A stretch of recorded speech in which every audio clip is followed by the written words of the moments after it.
Hi, hello. It is Josh Bowe for Pod Maverick. I'm one of the editors over at Mavs coming to you with Pod Maverick After Dark. As you can tell, it is just me tonight. No Kirk Henderson, my fellow editor over at Moneyball.com, fellow co-host over at Pod Maverick. He took a well-deserved night off. Of course, as you guys know, if you're listeners to the show, he's got a newborn. So not only that, but got some other stuff going on. Needed a night off. Needed some rest, and he obviously deserves it. He could take like 3 months off, and I'd be totally cool with it because he definitely needs it. So you're just stuck with me. I put out the bat signals to some other staffers at MavsMoneyball.com to see if they wanted to join me. Unfortunately, no one else was able to. It's tough to put people on the spot to be like, hey, do you want to appear on camera on the internet when you're not expecting it? But hey, it's okay. You guys can live with just me for one night. Someone in the chat, no Kirk rants. Sad. I apologize, especially since I'm not in a ranty mood, so I'm not going to be able to pick up the slack. Anyway, I've been babbling on almost 2 minutes, so I should probably say what the score was. The Mavericks lost to the Los Angeles Clippers 120-111. Game was in Dallas. It was an interesting game, for sure. It was more interesting than it led on in the first half. Clippers had a 22-point first half lead. Mavericks still without Kyrie Irving. Almost said Kyrie Leonard. Or career, like mixing Kawhi and Kyrie. So Mavericks were still without Kyrie Irving. They were still without Josh Green, Maxi Kleba, and now without Derek Lively, who sprained his ankle in the game against Portland on Saturday. So he's now missed 2 consecutive games. Jason Kidd, talking to media pregame, said there is no current timeline for Lively's return, which is unfortunate to say the least. So, and also basically confirmed on the other 3 injured players, there's no update there. So we really don't know when any of those 4 players are going to be back. And all 4 of them are crucial. And obviously Kyrie and Lively being the most crucial, being the Mavericks' second and third best players this season. And you could even argue the order of second and third for those 2 is debatable if you talk to certain analysts, media members, fans. But either way, those are the second and third best players on the team past Luka. They both bring things that the team desperately needs that they can't really replace. That's what's really difficult about them. And it kind of showed a little bit tonight. But credit to the Mavericks. The fact that that this was a 22-point game, the fact that this was not a blowout, this was not a 20-point loss, is pretty commendable. I mean, this could have been, the Mavericks could have easily rolled over. I mean, they were down 22, and it was an early 22-point lead. They were down 22, maybe with like 9 or 7 minutes left in the second quarter, which actually probably helped them out that they had more time in the game to get back into it. But yeah, I mean, the way it was going, it was very easy to see this being a pretty long night for the Mavericks. They end up getting back into it, fighting back, then lose, just kind of run out of gas in the fourth quarter. I think the 2, right off the bat, if you're looking for like things to diagnose with this game, once again, Derek Lively matters. The Clippers shot 24 of 25 in the restricted area. That is, if I'm doing my math right, that is 96%. That is pretty high in the restricted area. 24 of 25. The Clippers scored 60 points in the paint as the Mavericks once again give up another 60 points or more in the paint, which is this is not the first time it's happened, unfortunately.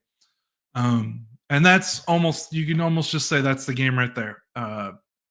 Surprisingly, the Mavericks offense without Kyrie was pretty commendable, especially with the way the Clippers were guarding Luka Doncic, doubling him pretty aggressively. So really, the Mavericks just needed a modicum of a solid defensive effort, and it just didn't happen.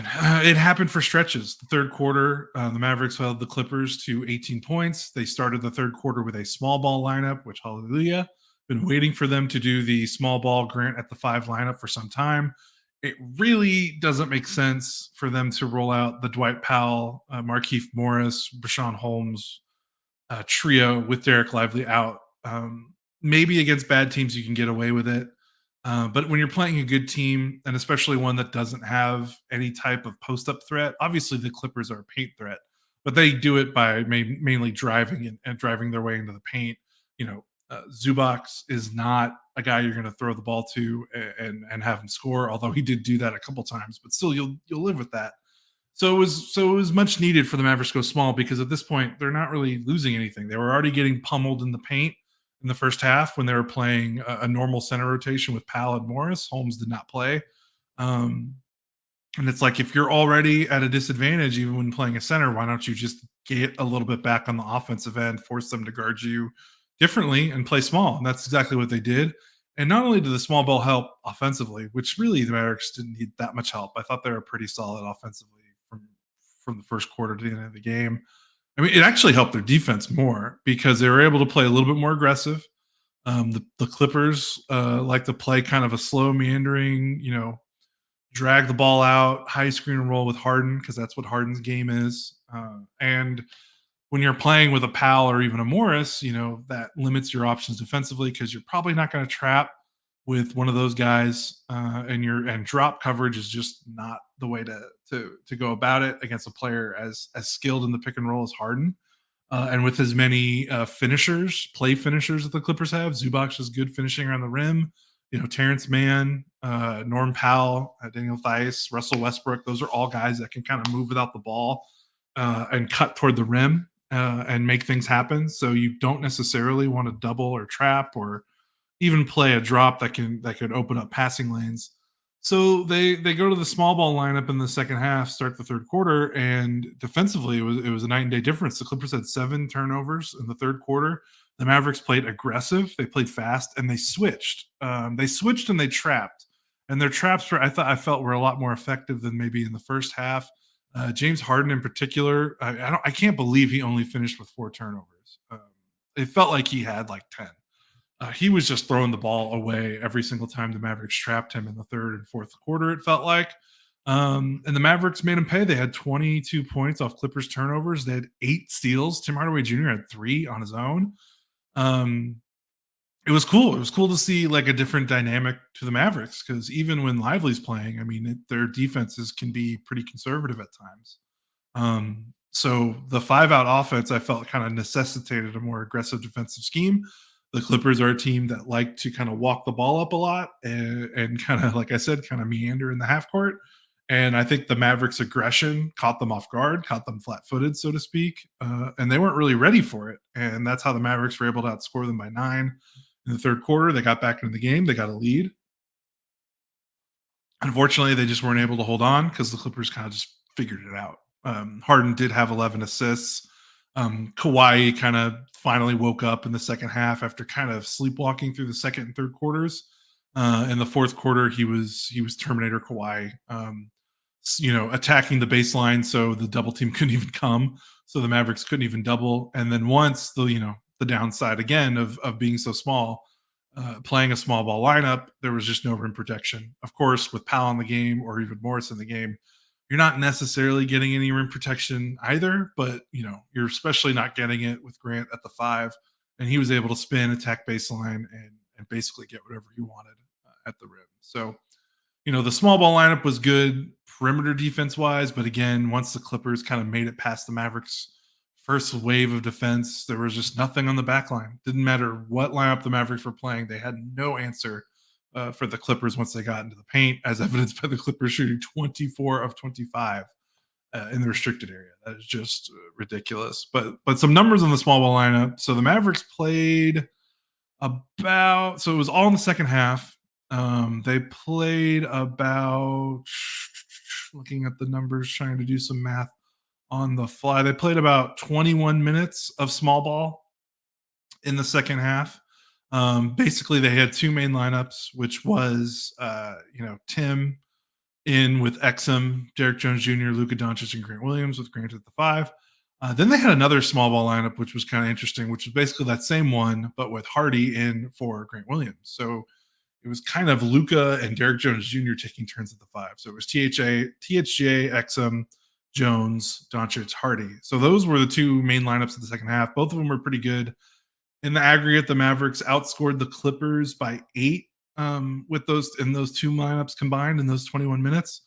Oddly enough, the Grant at the 5 lineup played 12 minutes and was actually outscored by 1 point, which I think a lot of that was the end of the game in the fourth quarter, where the Clippers kind of figured things out. Luka ran out of gas, and it just didn't look good. The one with Hardy in for Grant Williams, which played a little bit more of the third, early fourth, was a +9 in 9 minutes, which was really nice to see. And again, the starting lineup with Powell was a -2 in 5 minutes, but they really didn't stick with it as long as you might think. They went to the small ball aggressively in the second half. Hey, it was cool. They did second half adjustments. They did things to get back into the game. It worked. They just couldn't close and get over the finish line. I don't think you can hang your head too high there. And then finally, and really the fourth quarter was, the Clippers tried to play a big even in the second half. They played Zubac and Theis, I thought, a lot in the second half, despite the Mavericks going small. And eventually they went small. And I feel like once the Clippers went small, that was kind of it. And there was nothing really else the Mavericks could do. Like, the Mavericks kind of played their trump card, so to speak. The Clippers responded, and then that was it. And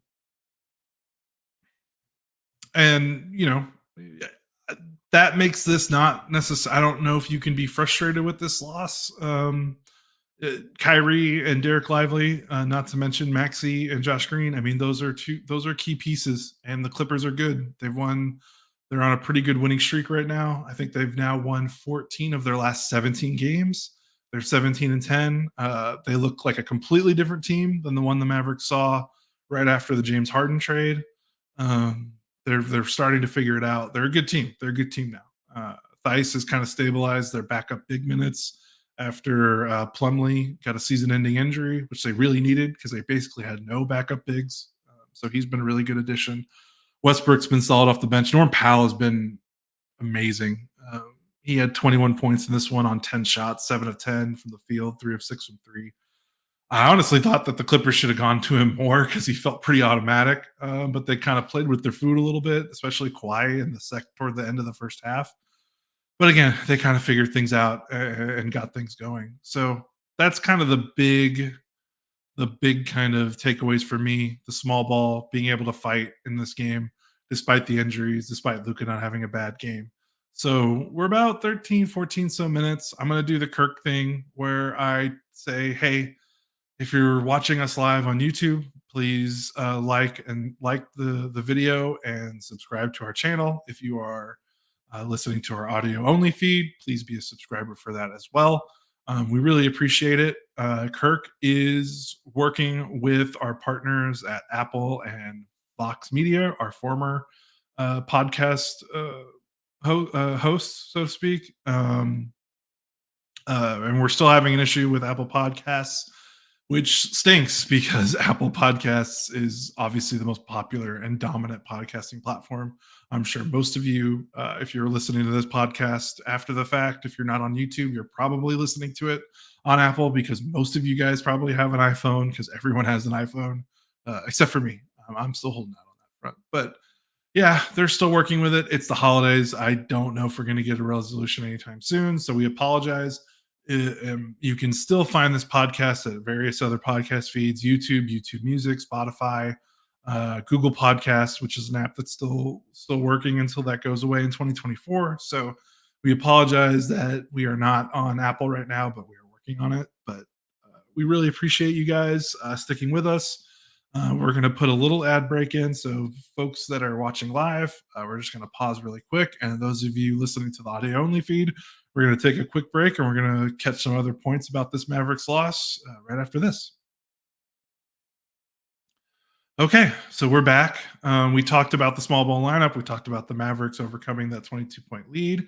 I think the two other big things that we should talk about before this game ends is the fact that the Clippers, doubled Luka as aggressively as I've seen a team double Luka in quite some time, and then the Mavericks offense was okay. Obviously, the final numbers don't look pretty. 43% from the floor, 32%. They're about 32.5% from three. Doesn't look good, but I wouldn't say the offense was a reason why the team lost this game. They were able to hang in. They got to the free throw line. They went 19 of 27 from the free throw line, which is unfortunate. A lot of those misses, of course, were from Luka, but other guys got to the free throw line. Derek Jones Jr. got there 5 times. Exum got there. Sorry, he shot 5 free throws. He didn't get to the line. He didn't have 5 trips. But Exum had 5 attempts. Jones had 5 attempts. Exum had 4, which was nice to see. Those guys were attacking off the doubles and not just settling for spot up looks. They were getting into the paint. Jones, in particular, had a fantastic game, 19 points. And you think if Jones has a big game, it's like, okay, well, how many wide open spot up threes did he make? Only 2 of 4 from 3. 6 of 11 overall. Attacked the basket really, really, really well. Really making a difference when you compare the Mavericks wing players in the past, your Dorian Finney-Smiths, your Reggie Bullocks, the role players that they had previously, they just did not have this kind of skill set where they could dribble and get their way to the bucket even off of a Luka double team. So for Jones to come in almost as like the last signing of the offseason and just fit in so seamlessly was really cool. He also had a steal and 2 blocks, a really impressive block on a Kawhi Leonard corner 3-point attempt. So there's not much more I could say about Jones. He was fantastic. And other guys chipped in. Exum continues. Like 15 points is like normal for him. He had 15, 6 rebounds. He was 6 of 12 from the floor. Kind of a little shaky at times with his shot because the Clippers were they gave him some threes. He was 1 of 4 from 3, but they also kind of ran him off the line a little bit, and he kind of had to dribble around in kind of some awkward mid-range attempts. But he did well. He still finished, 6 of 12 from the floor, so he still did good on his 2-pointers, 16 points, and he just played 40 minutes, which is just crazy. He is really putting in his case for comeback player or most improved player, whichever one that award is. So really, I thought the Mavericks handled the traps about as well as they could without Lively and without Kyrie Irving. Tim Hardaway Jr. shot the ball terribly, but he kind of just kept shooting and got his way to 21 points. Jaden Hardy was a disaster inside the 2-point line, but he made 5 3-pointers, and it was really nice to see. And it really goes to show, he made a lot of his threes off of Luka doubles, of course, just kind of spotting up. And it goes to show he's just a much different player when you ask him to be a spot up guy versus a, hey, go get us a bucket guy. His 3-pointer looks great when you're just asking him to spot up around Luka. So the Mavericks need to do their best to, enhance that role as much as possible, being a spot up shooter, and try to limit maybe some of his inside 2-point attempts. But at a certain point, he just needs to be better at those because he needs to be able to drive when people run him off the line, and it's just not there yet. But he is in his second year, so we'll see. Probably, I don't know. Grant Williams, I think the timeline did not like his game too much. He had 9 points, 9 rebounds, 4 assists, made some decent passes, catching the ball in 4-on-3 situations. He was 4 of 7 from the floor, but again, 1 of 4 from 3. His 3-point shot is just not there. And considering the way the Clippers were playing against Luka, the fact that he was 1 of 4, like that just hurt. They really needed him to hit some threes. He also passed up some threes as well, which is no good. Defensively, he was a bit of a mess in the first half. Kawhi basically did whatever he wanted to him. Couldn't really move his feet.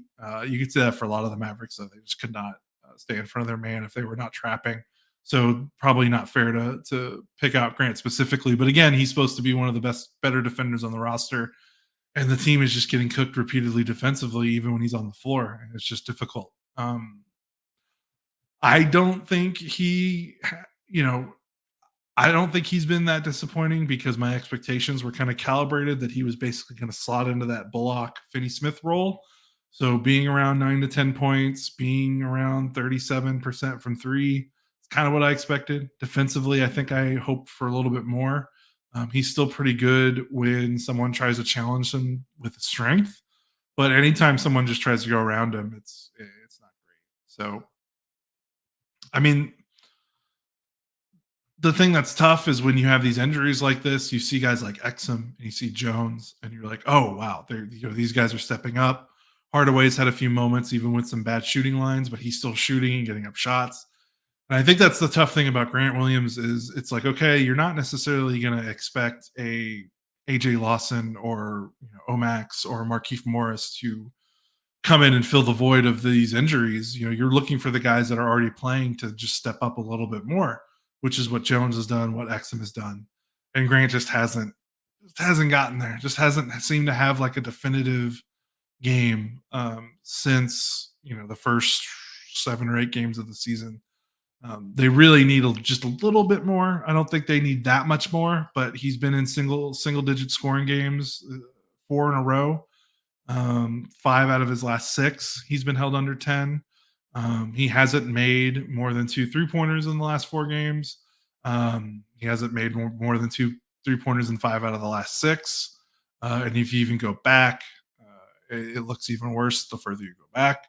So they really need him to turn it around, and they need that 3-point shot to turn around. He's at 30%, 31% from three in the month of December.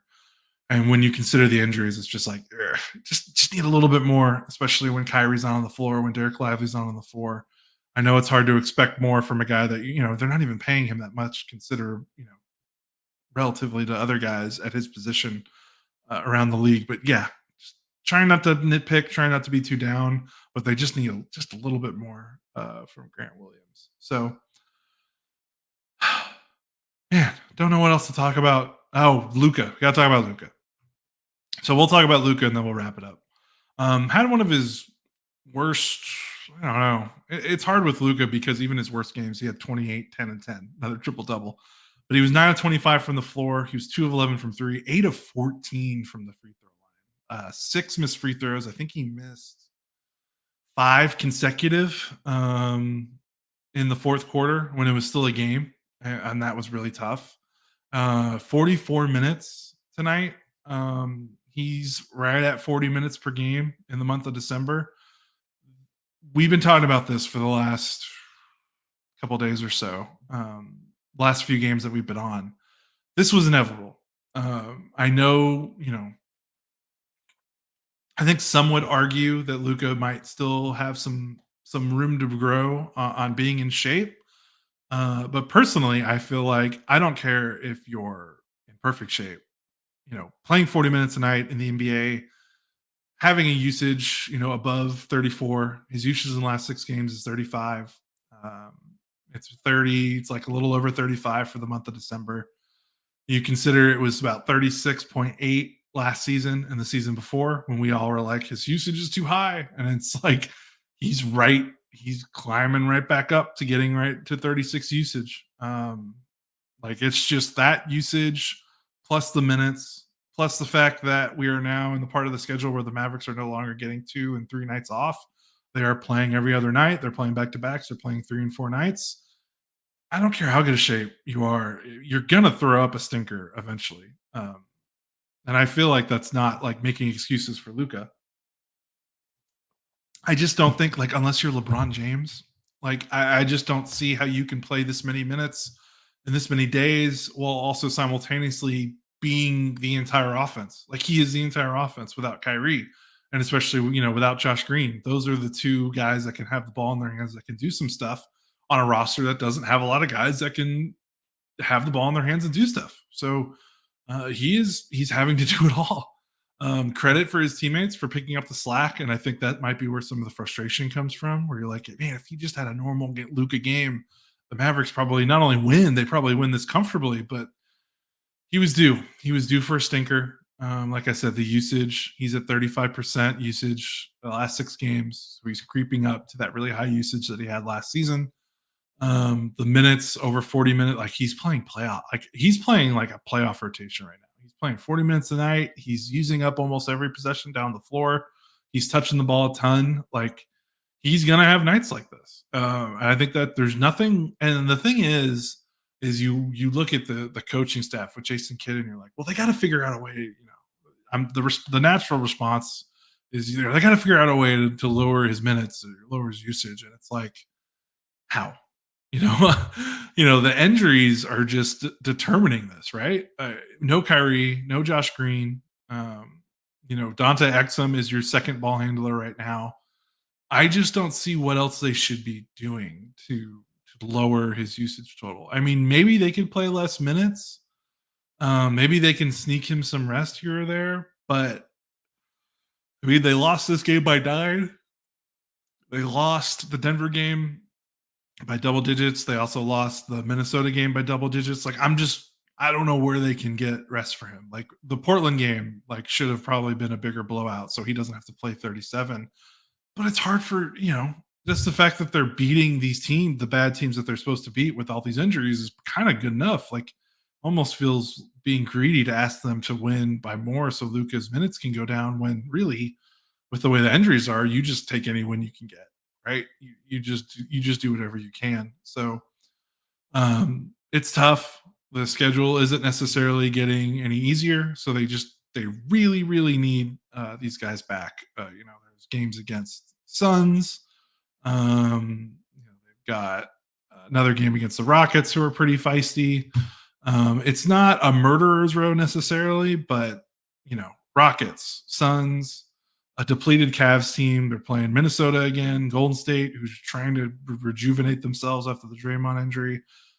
They got to get to January 1st. They play Utah and then Portland 2 times in a row. So that's presumably 3 wins in a row that you might be able to count on there. So if they can get through these next 1, 2, 3, 4, or 5, they got 6 games here that are against teams with a pulse. Well, one of them, 5 games. One of them is against the Spurs, who are also not playing well. So that should be another scheduled win, so to speak. But the other games in this little stretch, Houston, Phoenix, Cleveland, Minnesota, Golden State, those are all pretty competitive teams, even with Cleveland and Golden State kind of hitting, and even Phoenix dealing with injuries. But they're 16-11, so they're up 5. They're 5 games over 500. If they can get through these next 6 games and they're a game over 500, 2 games over 500, if they can go through these 6, 3-3, even 2-4, I know that wouldn't necessarily be great. But if they can get to these Utah Portland games, 500 or above, they can go on a little run here. Then they play Memphis again, who has John Morant back. It does get a little tough again after that. They got to get to the new year. That's for sure. And with Luka again, they got to get Kyrie healthy. They got to get Kyrie healthy. They got to get Derek Lively healthy. And I don't really know what else they can do. I think they're just kind of in between. They're stuck between a rock and a hard place until the injuries come back. Maybe you give Luka a rest day. They haven't rested him yet, so maybe you try to find a rest game. But all these games matter, and unfortunately, the standings are in the West are outrageous. In the East, the 10th seed, so the final team in the play-in is 12-15, the Atlanta Hawks. In the West, the 10th seed is 14-13. So the Mavericks cannot afford a big slide, really. If they go on a 3 or 4 game losing streak, they could find themselves in 9th, 10th place really, really fast. So again, not really saying hit panic button. There's enough winnable games on the schedule, even with the way that the roster is right now. But it's just going to be tough. Luka is just going to have to endure this until Kyrie can get back, unless they want to rest him for a game. So we'll see where we go from there. Oh, I just realized my camera was unplugged. I am so sorry for the YouTube people. There we go. Realized it right when I'm about to wrap it up. So I need a new USB camera. It just decides to turn itself off every now and then. So I've been talking for 30 minutes. My voice hurts. I'm going to go edit the rest of the things that we have at mavsmoneyball.com. I really appreciate y'all joining me tonight. I know it's not as fun without Kirk and me having to kind of talk to myself for a long time. But I thought this game was at least interesting enough. There was enough tactically that the Mavericks did that it wasn't just a beatdown and same old without all these injuries. Like I liked the Mavericks going to the small ball. I thought there were some effective things. I thought some of the non-Luka players did some really cool things role player wise. Derrick Jones Jr. specifically. So it was an interesting game, even though the Mavericks lost. So that's about it. I'm Josh Bowe for Pod Maverick and MavsMoneyball.com. This has been the After Dark post-game podcast. Clippers win 120-111 over the Dallas Mavericks. And we will talk to you guys next time.